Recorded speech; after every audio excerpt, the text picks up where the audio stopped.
But anyways, to summarize gameplay, fly around, collect blue chips, blow up idiot capture, get idiot, fly around, get points, get back to the idiot capture before time runs out. What happens when time runs out, you'll see later. This song is called Spring Valley Paternal Horn. Alright, now we're ascending to the boss fight. After 4 rounds of this sort of gameplay, we move to the boss. Ababa. This is Gilwing. As Ocelot mentioned, he is the Nightmare and Guardian of this place. I wasn't wrong. You weren't wrong. All the Sonic pinball games have that song in it. All the Sonic pinball games? Yep. Why the hell does that screen keep going to sleep? That should not be happening. That should not be happening. Oh, by the way, we're still fighting Gilwing. Yeah.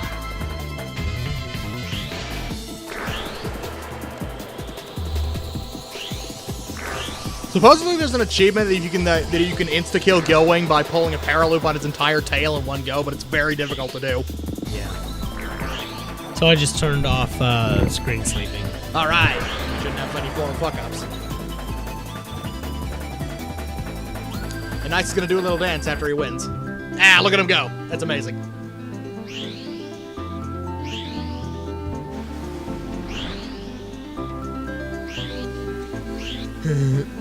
Now, we mentioned before that Knights is genderless, but here's the funny thing. None of the games ever actually mention this fact.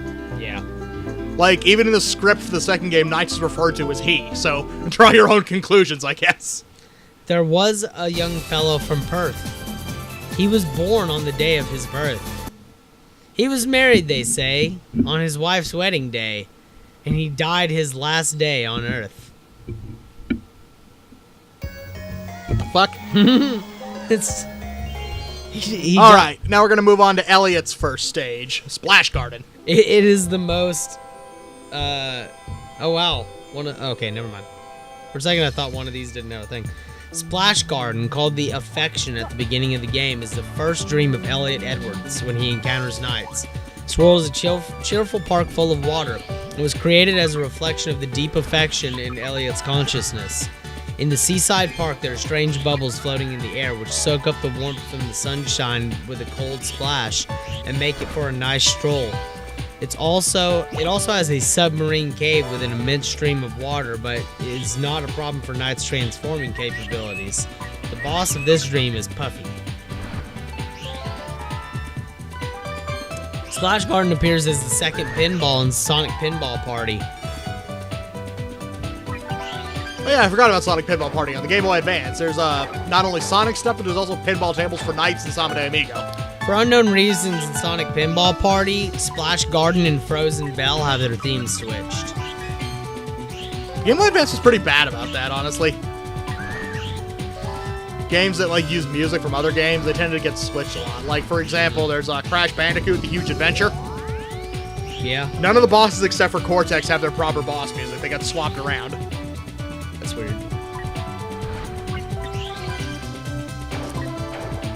If I remember correctly, how that worked was Engine had Tinies. Tinies had, Engine had Dingo Dials. Dingo Dial had Tinies, and Tiny had Engines. Weird. So searching for Spring Valley music online led me to a bunch of Walmart links where you can buy melatonin.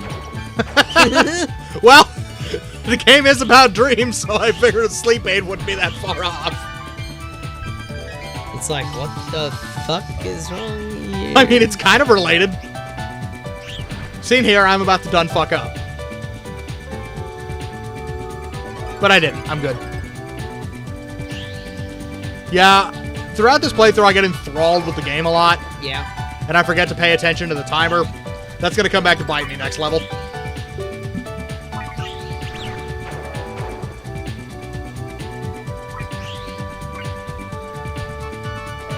You want to know something interesting? What? The sequels levels follow similar level themes to these, Yeah. but who experiences them gets switched. Sweet. As in, the boy gets the Vernon Mountainous region level, Yeah. and the girl gets the water park level. Sweet.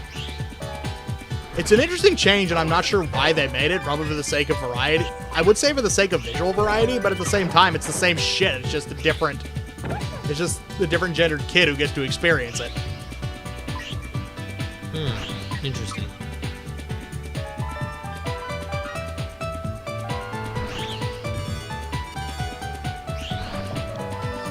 Originally, our plans for this were to have a big Nights extravaganza, as then I would play the second game immediately after this one. But after having to record and re-record this audio so many times, I'm kind of burned out on Nights at the moment. Yeah, this is our second re-record because we lost an entire re-record. Third recording for this audio overall. Yeah. It's fucked up. But hey, you know what they say, third time's the charm, and I feel like so far this has been our best commentary. Yeah, way better. Nights is such an action-oriented game that trying to explain everything that goes into it while you're playing it is kind of a pain in the ass, which is a difficulty I went through trying to play it. Yeah. As you can see, these water bubble things are the bane of my fucking existence. You are locked in the direction you enter them from, and even then, if you hit like their walls, you'll bounce off them. Making getting the blue chips inside these a real pain in the ass. That sucks. Oh, by the way, those star things I collect, purely for points, and they don't come back in the sequel. Really? Really? Oh, yeah, because you're focused on time in that one. Which is weird, because some stages play like mini-games. Like, not every stage is like this in the sequel. There's more variety, and I feel it's not necessarily a better game, but a more enjoyable one. Yeah. Like, this game is enjoyable for its simplicity, but I don't know, the strongest thing the Wii game has going for it is its visuals, if you ask me. Not really. It's a very nice looking game.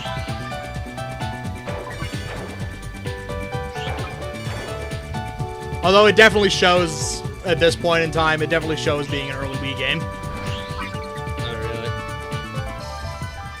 Yeah, they try to do some weird things with the textures, and it doesn't always work out. The frame rate kind of dips sometimes during the cutscenes, which is like the worst place for the frame rate to dip. Yeah. But more on that when we get to it. The sequel is a game I know very well. Sweet. It was my first exposure to Nights. Well, if we want to be technical, my first technical exposure to Nights was through Sonic Adventure, much like Ocelot. But, like, first actually playing the fucking game, that was the Wii game. Sonic Adventure is amazing. It's the best game. No, it isn't. It really hasn't aged well, but it's still enjoyable for different reasons.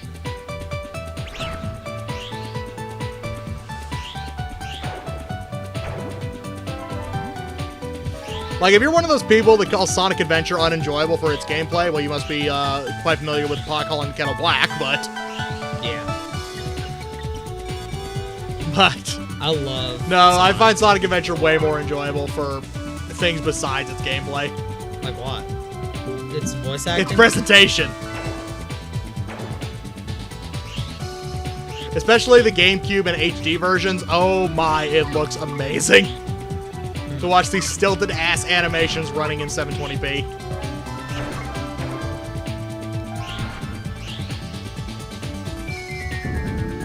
I mean, they kind of fixed it with the GameCube version because the animations there are far less obnoxious, but they didn't fix everything. Yeah.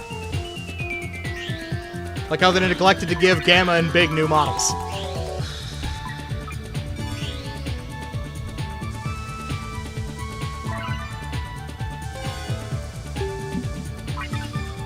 And this is significant because this was at the time that Sega still gave a shit about Big the Cat. Yeah. Big the Cat. Alright, now we can progress to this stage's boss, Puffy. And admittedly, I do not have the best run on Puffy. B. Everybody likes Big the Cat. Cat the Big. Everybody should like Big the Cat because he's voiced by Kyle Hebert nowadays. Cat the Big. For some reason, this level reminds me of the interior of Mad Monster Mansion from Banjo-Kazooie. And it's funny. What's funny is it shouldn't do that because this game came out before Banjo-Kazooie.